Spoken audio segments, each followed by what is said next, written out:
ज़्यादा है।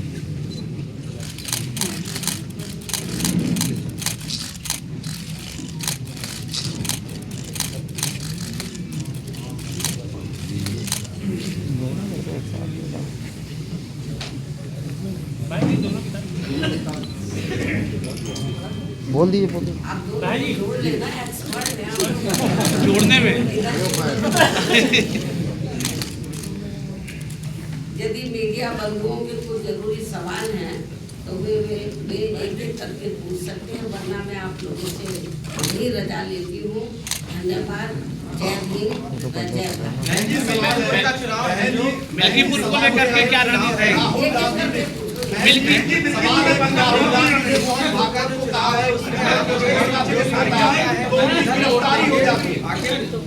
इस सवाल का जवाब तो आप राहुल गांधी से मिल्कीपुर में चुनाव लड़ना है। आपको इसके बारे में मैं प्रेस मीडिया के जरिए अपनी बात स्पष्ट कर दूंगी। बहन जी, मिल्कीपुर विधानसभा उपचुनाव में बीजेपी और सपा दोनों दलित वोट पर काफी फोकस करी हुई है। बीजेपी ने भी अपना कैंडिडेट दलित उतारा है।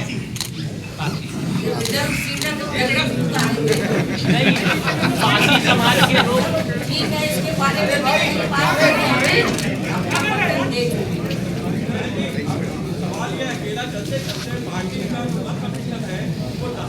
कोई बात नहीं, ये मेरी आप बात सुनो। अकेले चुनाव लड़कर ही हमने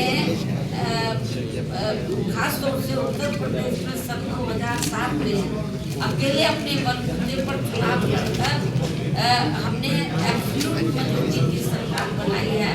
तो लेकिन जो पहले राजनीति थी और अब की राजनीति में काफी फर्क है। पहले असूल और सिद्धांतों की राजनीति होती थी, अब दूसरी पार्टियां असूल और सिद्धांत छोड़कर तो जिस तरीके से साम दाम दंड भेद इस्तेमाल करके तो जो दूसरी पार्टियां हैं हमारी जैसी पार्टी को खासतौर से खत्म करने में लगी हैं। तो इस किस्म की पार्टियां कुछ दिन तो कामयाब हो जाती हैं, लेकिन जब जनता जागरूक हो जाएगी तो फिर ये पार्टियां कामयाब नहीं होगी। बीएसपी का समय फिर से आएगा। सरकार के लिए महाकुंभ बड़ा आयोजन किया जा रहा है सारी तैयारियों के साथ, क्या कुंभ को लेकर मिला है और क्या आप जाएंगे? पहले ये जो कुंभ का जो महाकुंभ का जो स्नान है या मेला जो लगा हुआ है, इसके बारे में लोगों की अपनी अपनी आस्थाएं होती है। तो जो आस्था रखता है वो लोग जा रहे हैं, तो मुझे इसके बारे में क्या बोलना है? इसमें कोई निमंत्रण थोड़ी ना दिया जाता है, ये तो अपनी अपनी आस्था होती है। मोदी का मुकाबला करके उसे आगे बढ़ाते हैं तथा सत्ता में भी लाते हैं, तो तभी फिर यहाँ पे लोग भी सिद्ध हो सकते हैं तथा वे आत्मसम्मान एवं स्वाभिमान की भी जिंदगी व्यतीत कर सकते हैं, जो इस समय बहुत जरूरी भी है। इन्हीं जरूरी बातों के साथ ही अब मैं हर वर्ष की तरह इस वर्ष भी आज अपने जन्मदिन के मौके पर मेरे नेतृत्व में अपनी पार्टी व मूवमेंट की 1 वर्ष की अवधि में जो भी गतिविधियां रही हैं, जिनका पूरा लेखा जोखा मेरी किताब मेरे संघर्ष में जीवन एवं बीएसपी मूवमेंट का सफरनामा में हिंदी व अंग्रेजी में वर्णित किया गया है।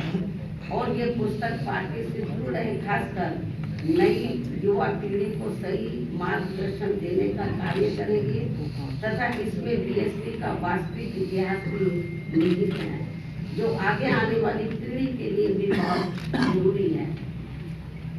और अब मैं इस अति महत्वपूर्ण पुस्तक के बीच में हिंदी व अंग्रेजी संस्करण का विमोचन करूं, लेकिन उससे पहले मैं देश की राजधानी दिल्ली में इस समय जहां विधानसभा के लिए हो रहे आम चुनाव में, जिसमें बीएसपी भी पूरी तैयारी व दंगारी के साथ अकेली चुनाव लड़ रही है, और जिससे मुझे ये पूरी उम्मीद है कि इस बार चुनाव में हमारी पार्टी पहले से बेहतर रिजल्ट जरूर लाएगी, बशर्ते यदि ये चुनाव पूरे तौर से फ्री एंड फेयर होता है और ईवीएम में कोई गड़बड़ी व धांधली आदि नहीं की जाती है, जैसा कि अधिकांश पार्टियां इसकी आशंका भी जता रही हैं। साथ ही आप लोगों को ये भी मालूम है कि चुनाव में दिल्ली में जो असेंबली का चुनाव हो रहा है, इस चुनाव में कांग्रेस, बीजेपी व आम आदमी पार्टी पूर्व की तरह इस बार की जनता को अनेकों लुभावने वायदे व गारंटी आदि देकर ये चुनाव लड़ रही है, जिसमें काफी होड़ मची हुई है। जबकि इन पार्टियों ने यहाँ कई बार सत्ता में रहकर अपने किसी भी चुनावी वायदे को पूरा नहीं किया है।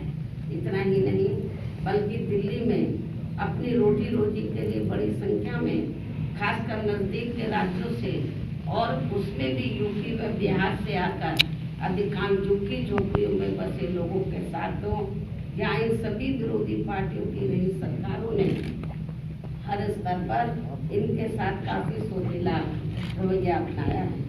कोरोना काल में तो इनके साथ काफी बुरा बर्ताव किया गया है, जिसकी जानकारी आप सभी को है। इसके साथ ही दिल्ली के गवर्नेंस को लेकर आप पार्टी की दिल्ली सरकार व केंद्र सरकार भी कोई कम नहीं है और कांग्रेस पार्टी तो इन दोनों की जननी है। जबकि व्यापक जनहित व जन कल्याण के मामले में सर्व समाज का हित बीएसपी में ही निहित व सुरक्षित है, ये सभी जानते हैं। और इसलिए दिल्ली विधानसभा चुनाव में सभी लोग बहुत सोच समझ कर अपना वोट करें तो ये उचित होगा। हालांकि दिल्ली के करोड़ों लोगों की रोटी रोजी, हर प्रकार की सुख शांति, कानून व्यवस्था व अन्य बुनियादी सुविधाओं संबंधी देखभाल आदि के मामलों में केंद्र व दिल्ली राज्य सरकार की अलग अलग कानूनी जिम्मेदारियां हैं, जिसके अभाव को लेकर कोई सरकार अपने आप को दोष मुक्त नहीं कर सकती है। अपने उन सभी महान संतों, गुरुओं व महापुरुषों में भी खासकर महात्मा ज्योतिबा फुले, श्री छत्रपति शाहू जी महाराज, श्री नारायण गुरु, परम पूज्य बाबा साहब डॉक्टर भीमराव अम्बेडकर एवं मान्यवर श्री कांशीराम जी आदि को भी पूरे तय दिल से नमन एवं आदर सत्कार करती हूँ, जिन्होंने अपनी पूरी जिंदगी इन वर्गों के लोगों को अपने पैरों पर खड़ा करने के लिए समर्पित की है, जिनके अधूरे रही कारवां को आगे बढ़ाने के लिए अब मेरी भी पूरी जिंदगी लगी हुई है। जिससे प्रभावित होकर ही मान्यवर श्री कांशीराम जी के जीते जी से ही पूरे देश में पार्टी के लोग आज के दिन अर्थात हर वर्ष 15 जनवरी को मेरा जन्मदिन काफी उत्साह के साथ वैसे प्रेरणा एवं जन कल्याणकारी दिवस के रूप में बहुत ही गर्व व हर्ष के साथ मनाते हैं। और इस बार भी ये लोग मेरे 69वें जन्मदिन को हमेशा की तरह इसे मिशनरी भावना से जन कल्याणकारी दिवस के रूप में मनाएंगे, जिनकी मैं पूरे तय दिल से आभारी भी हूँ। और इस मौके पर मैं भी अपनी जिम्मेवारी एवं दायित्व को समझते हुए व निभाते हुए अपनी पार्टी व मूवमेंट के हित में पार्टी के लोगों को हमेशा की तरह इस बात की सावधानी के तौर पर उन्हें ये आगाह करना चाहती हूँ कि पिछले कुछ वर्षों से बीएसपी के विशेषकर दलित देश बोर्ड को कमजोर करने व उसे तोड़ने के लिए अब यहाँ कांग्रेस, बीजेपी, सपा व अन्य जातिवादी पार्टियां भी आए दिन किस्म के साम दाम दंड भेद आदि अनेकों हथकंडे इस्तेमाल कर रही है, जिससे इन्हें कदम कदम पर जरूर सावधान रहना है। हालांकि इस मामले में मैं भी इन्हें समय समय पर काफी सचेत करती रहती हूँ, वरना ये सभी जातिवादी पार्टियां इन्हें कभी भी सत्ता में आसीन नहीं होने देंगी। और इसके बिना इन्हें बाबा साहब डॉक्टर भीमराव अम्बेडकर के अथक प्रयासों से भारतीय संविधान में मिले कानूनी अधिकारों का सही से पूरा लाभ नहीं मिल सकता है। खासकर सरकारी नौकरियों में तो इनके आरक्षण को इन्होंने कोर्ट कचहरी की आड़ में काफी हद तक प्रभावी भी। इतना ही नहीं बल्कि SC/ST के साथ साथ OBC वर्गों के लोगों को भी आरक्षण और अन्य कानूनी अधिकारों का अभी भी ये पूरा लाभ नहीं दिया जा रहा है। और अब कांग्रेस पार्टी तो सही समय पर आने पर इनके आरक्षण को ही पूरे तौर से खत्म करने में लगी, जिसका ये ऐलान भी कर चुके हैं। ऐसे में कदम कदम पर कांग्रेसी नेताओं द्वारा संविधान को दिखाना, नीले कपड़े आदि पहनकर किस्म किस्म की नाटकबाजी करना, ये सब यहाँ दलितों एवं अन्य उपेक्षित वर्गों के साथ इनका छलावा व ढोंग नहीं है तो और क्या है। इस पर भी इन लोगों को जरूर ध्यान देना है। जबकि देश में बीएसपी मूवमेंट के कारण दलितों एवं अन्य उपेक्षित वर्गों में परम पूज्य बाबा साहब डॉक्टर भीमराव अंबेडकर एवं उनके निर्मित किए गए मानवतावादी संविधान के प्रति आई जागृति व सत्ता संकीर्ण राजनीति व चुनावी स्वार्थ के कारण आप भाजपा आदि का रवैया जन व देश हित से परे गंभीर आरोप प्रत्यारोप व एक दूसरे को जन विरोधी साबित करने का ही जाता है। साथ ही आए दिन की जा रही नफरत व भड़काऊ पोस्टरबाजी आदि पर चुनाव आयोग को तत्काल सख्त कार्रवाई करना बहुत जरूरी है तथा इस चुनाव को आप भाजपा व कांग्रेस के लुभावने वायदों से भी बचाना होगा। ऐसे में दिल्ली की जनता अगर आप व केंद्र सरकार एवं कांग्रेस पार्टी आदि से मुक्ति चाहती है तो उनको बड़े सुधार की तरफ अर्थात अम्बेडकरवादी बीएसपी को चुनाव में समर्थन करना व उसके उम्मीदवारों को जिताना बहुत जरूरी है। तभी फिर भारतीय संविधान के मूल निर्माता व खासकर SC ST व OBC वर्गों के मसीहा परम पूज्य बाबा साहब डॉक्टर भीमराव अंबेडकर के अथक प्रयासों से इन्हें सरकारी नौकरियों में व अन्य और क्षेत्रों में मिले कानूनी अधिकारों का भी यहाँ दिल्ली में पूरा लाभ नहीं मिल पा रहा है। इन्हीं की तरह ही यहाँ मुस्लिम समाज व अन्य अकुलतों को भी स्थिति कोई खास ठीक नहीं है। इसलिए अब इन लोगों को यहाँ से सभी विरोधी पार्टियों को फिर से आजमाने की जरूरत है, अर्थात अब इन्हें सत्ता में आने से जरूर रोकना होगा, बल्कि इसके स्थान पर यहाँ सर्वजन हिताय व सर्वजन सुखाय की नीतियों एवं सिद्धांतों पर आधारित अपनी एकमात्र विदेशी पार्टी बीएसपी को ही कामयाब बनाना जरूरी है। जो हमारी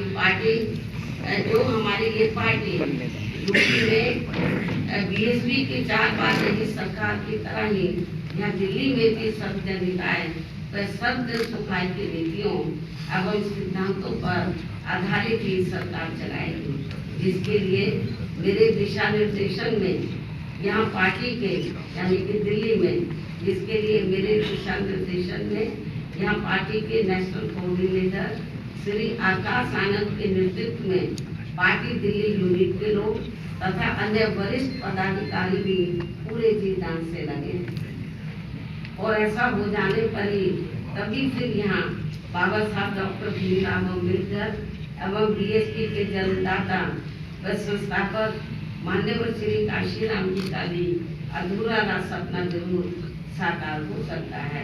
इस भरोसे के साथ ही अब मैं अपनी पार्टी के लोगों से यहाँ दिल्ली विधानसभा चुनाव में कुछ ही महीनों के बाद फिर बिहार प्रदेश के होने वाले विधानसभा चुनाव में अपनी पार्टी का बेहतर रिजल्ट लाने की अपील करती हूँ। और ऐसा हो जाने पर फिर आज यही इनका मेरे जन्मदिन पर खास तोहफा भी होगा। अब मैं अंत में अपनी पुस्तक का हमेशा की तरह आज अपने जन्मदिन के शुभ अवसर पर तुम आगे बैठो, बैठे रहो। यहाँ विमोचन आगे बैठे हो तब भी घुटने का मैं गाँव में भोली भाली जनता अपनी पार्टी के इन सब कार्यों को भुलाकर विरोधी पार्टियों की गारंटी व लुभावने वायदों आदि के बहकावे में आकर पुनः ऐसी सरकारों को सत्ता में ले आते हैं जिनकी शुरू से ही कथनी व करने में काफी अंतर रहा है। इसके साथ साथ देश में दलितों, आदिवासियों व अन्य पिछड़े वर्गों को अब खासकर सरकारी नौकरियों में उन्हें आरक्षण का भी पूरा लाभ नहीं मिल पा रहा है। अर्थात अब इनकी ये सुविधा ना के बराबर ही रह गई।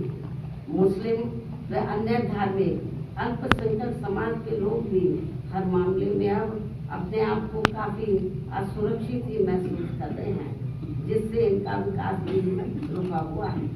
केंद्र व राज्य सरकारों की भी गलत आर्थिक नीतियों के कारण आए दिन देश में गरीबी, बेरोजगारी एवं महंगाई। ये थोड़ा दरवाजा खोल दो, नासे आ रही है मीडिया को, तो थोड़ा खोल दो। केंद्र व राज्य सरकारों की भी गलत आर्थिक नीतियों के कारण आए दिन देश में गरीबी, बेरोजगारी एवं महंगाई आदि भी काफी ज्यादा बढ़ रही है, जिससे विशेष कन्या गरीब एवं मध्यम वर्ग के लोग सबसे ज्यादा परेशान व दुखी हुई हैं। ऐसे में अब मैं अपने जन्मदिन के मौके पर सब समाज के लोगों के